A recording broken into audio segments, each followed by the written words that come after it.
Hello guys, video 6A8 आपको हम बताने वाले हैं सिलेंडर के बारे में, जिसे हिंदी में बेलन कहते हैं।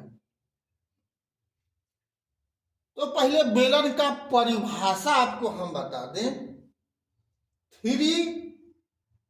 थ्री आयामी यानी 3D।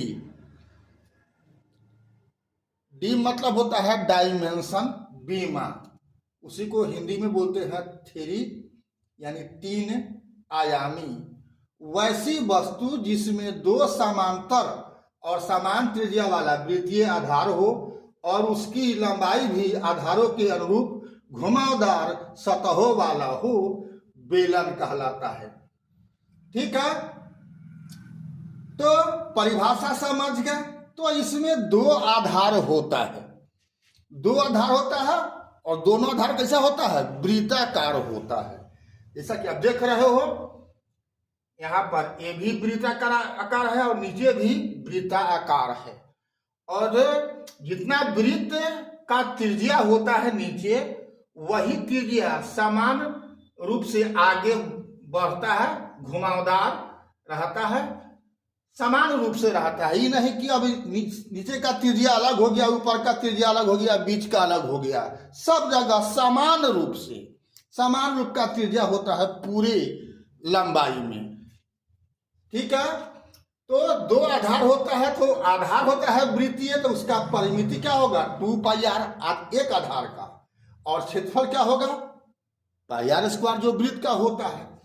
बेलन का आयतन होता है πr²। बेलन का वक्रपृष्ठ क्षेत्रफल होता है 2πr₺, और बेलन का संपूर्ण वक्रपृष्ठ क्षेत्रफल 2πr₺ प्लस 2πr² बराबर 2πr × h+r के होता है।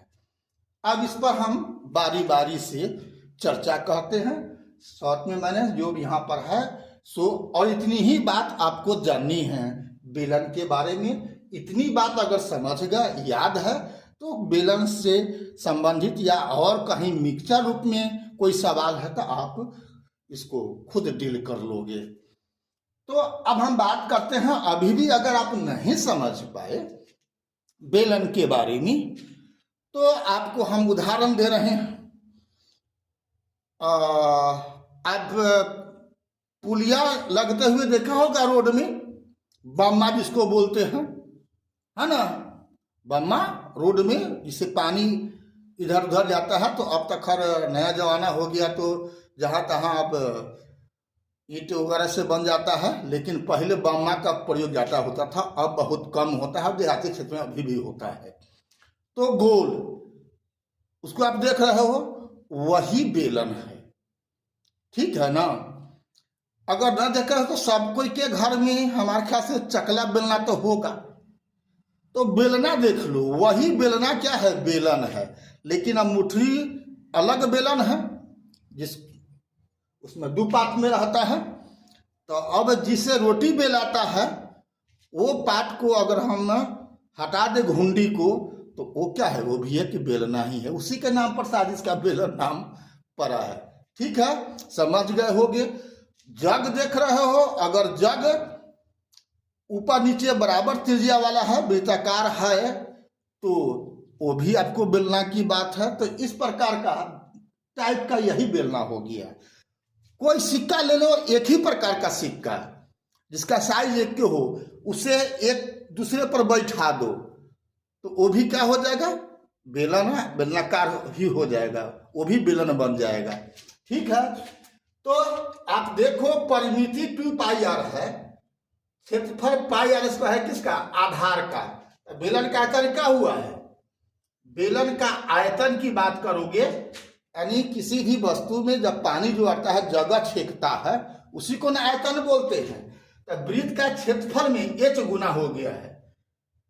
πr² होता है वृत्त का आधार, तो उसमें उसका ऊंचाई से गुना कर दोगे तो क्या मिल जाएगा? आयतन। ठीक है, बेलन का वक्रपृष्ठ क्या होता है?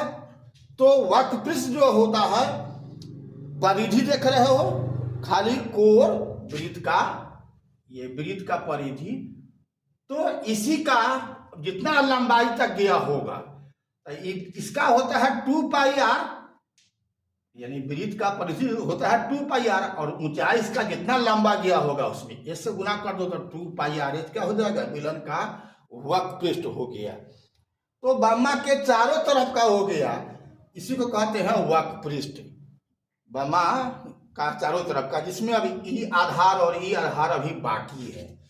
तो जब इसका भी इसमें सम्मिलित हो जाएगा तब कहा जाएगा, पूछा कि बेलन का संपूर्ण वक्रपृष्ठ क्षेत्रफल बताएं। तो सूत्र होता है 2πr into h plus r। कैसे बनता है, तो ये बेलन का वक्रपृष्ठ और प्लस ये दोनों वृत्त के आधार का क्षेत्रफल। तब दूगो वृत्त है तब 2πr स्क्वायर इसमें जुट गया, 2πr दोनों में से कॉमन ले लिया तो क्या हो गया, h प्लस r। बस इतनी ही सूत्र बेलन संबंधी आपको याद रखना है। शायद बेलन को आप अच्छी तरह से समझ गए होंगे। ठीक है, अगर अभी तक BKR कुशवाहा प्रोफाइल को फेसबुक इंस्टाग्राम पर आपने फॉलो नहीं किया है तो आप फॉलो कर दो, ठीक है, और यूट्यूब पर सब्सक्राइब कर देना है, ठीक है, ताकि आपको इसी प्रकार का ज्ञान आसानी से उपलब्ध होता रहे और मेरा भी मन लगा रहे कि आपका मैं अति उत्साहित होकर के काम लगातार करता रहूं। फिर मिलते हैं अगला वीडियो में, तब तक के लिए जय हिंद, जय जगत, जय भारत।